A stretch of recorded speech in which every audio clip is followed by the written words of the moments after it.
24મી મેને દુનિયાભરમાં વિશ્વ સ્કિઝોફ્રેનિયા દિવસ તરીકે મનાવવામાં આવે છે। આ રોગની જાગૃતિ ફેલાવવા તથા રોગથી પીડાતા દર્દીઓને સારવાર પૂરી પાડવાના ઈરાદાથી આ દિવસની ઉજવણી કરવામાં આવે છે। વિશ્વભરમાં પાગલપણા અથવા તો મનોવિચ્છિન્નતા તરીકે જાણીતા આ રોગ દુનિયામાં એક મોટી સમસ્યા છે, જેનો દર લગભગ 1% છે, એટલે કે દર 100એ એક વ્યક્તિ આ રોગથી પીડાય છે। સ્કિઝોફ્રેનિયા સ્ત્રી, પુરુષ, ભણેલા, અભણ, ગરીબ કે પેશાદાર કોઈને પણ થઈ શકે છે।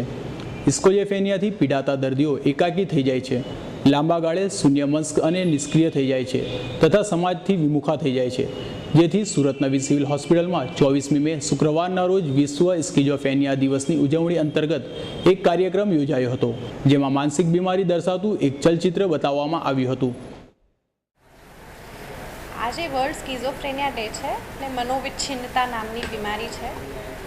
દર 100એ એક વ્યક્તિને આ બીમારી લાગુ પડતી હોય છે। તેના માટે જાગૃતિ ફેલાવવા માટે આજે અમે નવી સિવિલ હોસ્પિટલમાં કાર્યક્રમ રાખ્યો હતો।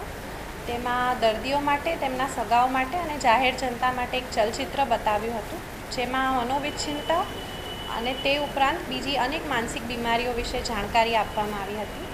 અને બીજું અમે સ્ટુડન્ટ્સ માટે બ્યુટીફુલ માઇન્ડ કરીને એક પિક્ચર છે, જેમાં સ્કિઝોફ્રેનિયાના લક્ષણોનું સરસ રીતે ડિસ્ક્રિપ્શન આપેલું છે, તે સ્ટુડન્ટ્સ માટે અમે બતાવ્યું હતું।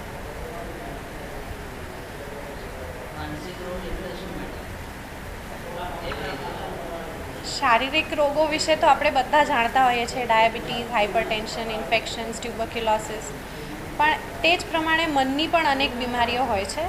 માનસિક બીમારીઓ જેમ કે એન્ઝાઇટી, ડિપ્રેશન, તે બધી ન્યુરોટિક બીમારી કહેવાય છે। અને સાયકોસિસ એટલે સ્કિઝોફ્રેનિયા, તે પણ એક બહુ ગંભીર માનસિક બીમારી હોય છે। તે ઉપરાંત નશાનો શિકાર બનવું, સેક્સ બાબત તકલીફો હોવી, ડર હોવો, તે બધી માનસિક બીમારીઓ હોય છે અને ઘણા લોકો તેનાથી પીડાતા હોય છે, પણ કમનસીબે તેની જાણકારી બહુ ઓછા લોકોને હોય છે, તેથી તેની સારવાર લેવા ઘણા લોકો અહીંયા સુધી, અમારા સુધી પહોંચી શકતા નથી।